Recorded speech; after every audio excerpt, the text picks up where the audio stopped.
देखो यार, अगर तुम लोग ब्रायन डेनिसन के फैन हो तो ये वीडियो तुम्हारे लिए होने वाली है, क्योंकि वेम्बली स्टेडियम में ब्रायन के टाइटल हारने को लेकर ब्रायन का बहुत ही बोल्ड स्टेटमेंट आ चुका है। यूके में एईडब्ल्यू के पहले डायनामाइट को लेकर एईडब्ल्यू का सेट डिजाइन सामने आ चुका है। एईडब्ल्यू के लॉस वेगास स्फीयर में शो करने को लेकर टोनी खान का काफी बड़ा स्टेटमेंट आ रहा है। वेम्बली स्टेडियम में ऑल इन के टिकट सेल को लेकर लेटेस्ट नंबर सामने आ चुके हैं। तो गाइस, वहीं लूसा ब्रूस के डब्ल्यूडब्ल्यूई पर डेब्यू को लेकर बुकाटी का काफी बड़ा स्टेटमेंट आ रहा है। तो गाइस, चलिए बिना किसी देरी के शुरू करते हैं इस वीडियो को। और गाइस, सबसे पहले बात करेंगे एईडब्ल्यू के current TNT champion jungle boy Jack Perry की। गाइस, यहाँ पर ये बात तो हम सभी लोगों को मालूम है, फॉरबिडन डोर पर जैक पेरी लैडर मैच को जीतकर टीएनटी चैंपियन बने थे। और इस हफ्ते ई स्पोर्ट स्टेडियम में कोलिजन शो के ऊपर जैक पेरी एईडब्ल्यू का नया टीएनटी टाइटल अनवील करते गए, जो टाइटल ओरिजिनल टीएनटी टाइटल के मुकाबले काफी काला और काफी गंदा होता है। और अब यहां पर जैक पेरी ने न्यू टीएनटी टाइटल को लेकर सोशल मीडिया के ऊपर एक वीडियो अपलोड किया है, जिस वीडियो के अंदर हमें यहां पर यह देखने को मिल रहा है कि किस तरीके से जैक पेरी एईडब्ल्यू के ओरिजिनल टीएनटी टाइटल को निकालकर उनके खुद के हाथों से टीएनटी टाइटल बना रहे गए। और जैक पेरी यहां पर लोहे को गर्म करके उसे यहां पर एईडब्ल्यू का न्यू टीएनटी टाइटल का डिजाइन तैयार कर रहे गए। और बेसिकली एईडब्ल्यू के अंदर जैक पेरी के पास ये जो नया टीएनटी टाइटल है, ये यहां पर एईडब्ल्यू कंपनी के द्वारा ना बनवाकर बल्कि जैक पेरी ने खुद बनाया है। और डेफिनेटली यहां पर जैक पेरी की ये वीडियो काफी ज्यादा बढ़िया है। वल देखना बहुत ही दिलचस्प होने वाला है कि जैक पेरी का ये स्पेक गोट कैरेक्टर एईडब्ल्यू में कैसे आगे जाता है। बट गाइस, चलिए फिलहाल आगे बढ़ते और बात करते हैं एईडब्ल्यू के ऑल इन के टिकट सेल की। वल गाइस, ये बात तो हम सभी लोगों को मालूम है, अब से यहां पर मात्र 5 दिनों के अंदर एईडब्ल्यू का ऑल इन पेपर व्यू होने वाला है। और वेम्बली स्टेडियम में एईडब्ल्यू के ऑल इन को लेकर रसल टिप्स की लेटेस्ट अपडेट सामने आ चुकी है। गाइस, यहां पर करंटली एईडब्ल्यू के ऑल इन की ओवरऑल कैपेसिटी 53,832 के बराबर है, जहां पर 53,832 टिकट में से एईडब्ल्यू कंपनी ने करीबन 49,556 टिकट सोल्ड आउट कर दिए हैं। बट अब भी यहां पर एईडब्ल्यू के ऑल इन के ऊपर एईडब्ल्यू को करीबन 4,000 टिकट सोल्ड आउट करना बाकी है, जो कि मेरे हिसाब से एईडब्ल्यू आराम से करने वाली है, क्योंकि अब भी यहां पर ऑल इन को करीबन 5 दिन बचे गए। और एईडब्ल्यू के पेपर व्यू वीकेंड के अंदर लास्ट मिनट पर एईडब्ल्यू हमेशा ही टिकट सेल करती गए। और ये देखना दिलचस्प होने वाला है कि एईडब्ल्यू के अगर ऑल इन के पहले ही एईडब्ल्यू यहां पर 53,832 टिकट सोल्ड आउट कर देती गए, तो क्या वेम्बली के अंदर एईडब्ल्यू और सीट ओपन करती है या नहीं। क्योंकि गाइस, जहां लास्ट ईयर वेम्बली स्टेडियम में 81,000 टिकट सेल की वजह से पूरा स्टेडियम भरा हुआ था, इस साल यहां पर टेलर स्विफ्ट के शो होने की वजह से एईडब्ल्यू कंपनी ने ऑलरेडी बड़े सेट डिजाइन की वजह से स्टेडियम के 30% सीट को ब्लॉक किया हुआ है, जो एईडब्ल्यू के सेट डिजाइन के पीछे जाएगा।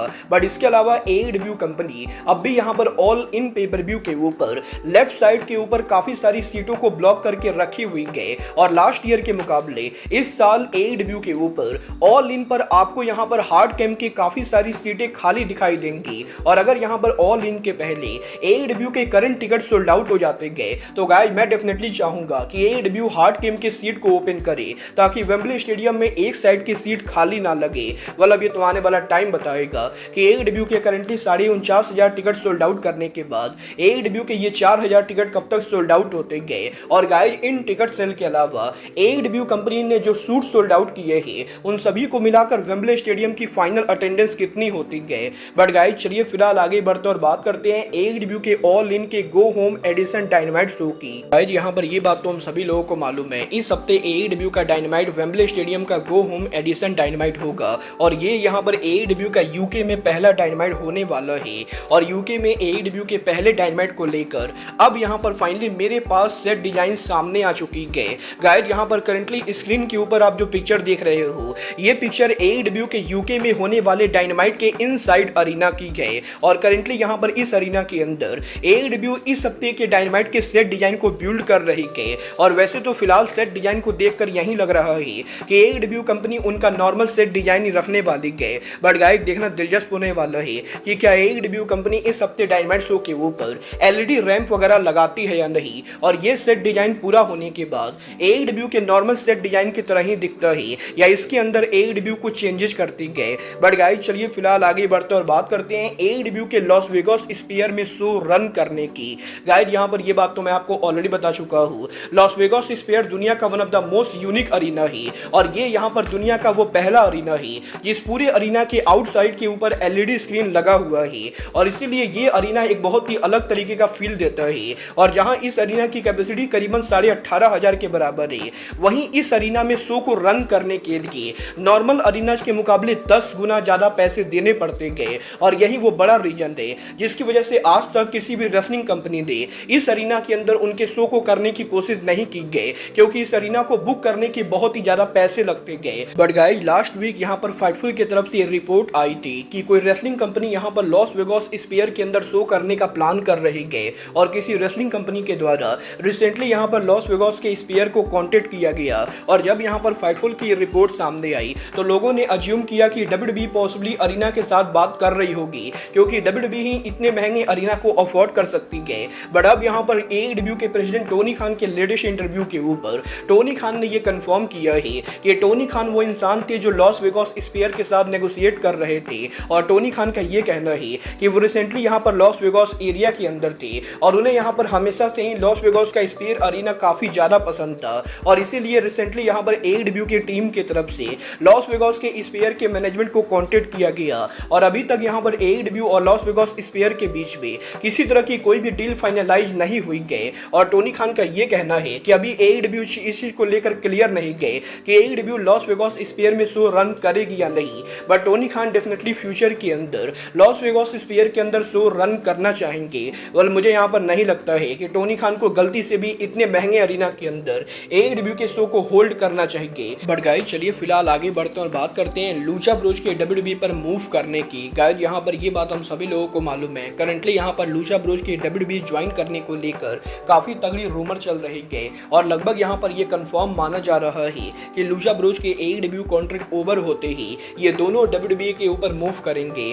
और अब यहाँ पर WWE hall of famer NXT commentator Bugatti के लेटेस्ट पॉडकास्ट के ऊपर बुकाटी ने लूचा ब्रोज के पोटेंशियली WWE ज्वाइन करने को लेकर बात की, जहां पर बुकाटी का ये कहना है कि वो यहां पर लूचा ब्रोज को काफी लंबे टाइम से फॉलो कर रहे हैं। और बुकाटी को ये बढ़िया से मालूम है कि लूचा ब्रोज रेसलिंग बिजनेस में आज के टाइम के ऊपर कितने बढ़िया टैग टीम है। बट गाइस, बुकाटी को लगता है कि लूचा ब्रोज अगर यहाँ पर WWE को ज्वाइन करते गए तो उन्हें यहाँ पर NXT पर ना आकर बल्कि मेन रोस्टर पर जाना चाहिए, क्योंकि यहाँ पर बुकाटी को नहीं लगता है कि लूचा ब्रोज को इतने सालों के एक्सपीरियंस होने के बाद उन्हें यहाँ पर NXT पर आने की कोई भी जरूरत है। और क्योंकि लूचा ब्रोज ऑलरेडी अमेरिका में काफी सालों से काम कर रहे गए तो लोग यहाँ पर लूचा ब्रोज को बढ़िया तरीके से जानते गए। और जिस तरीके से जेड कारगिल ने डायरेक्टली मेन रोस्टर के ऊपर डेब्यू किया, कुछ उसी तरीके से बुकाटी चाहते गए कि लूचा ब्रोज भी डायरेक्टली मेन रोस्टर के ऊपर डेब्यू करे, क्योंकि अब यहाँ पर पेंटागन जूनियर की उम्र करीबन 40 साल हो चुकी गए। और अगर यहाँ पर लूचा ब्रोज NXT के अंदर आते गए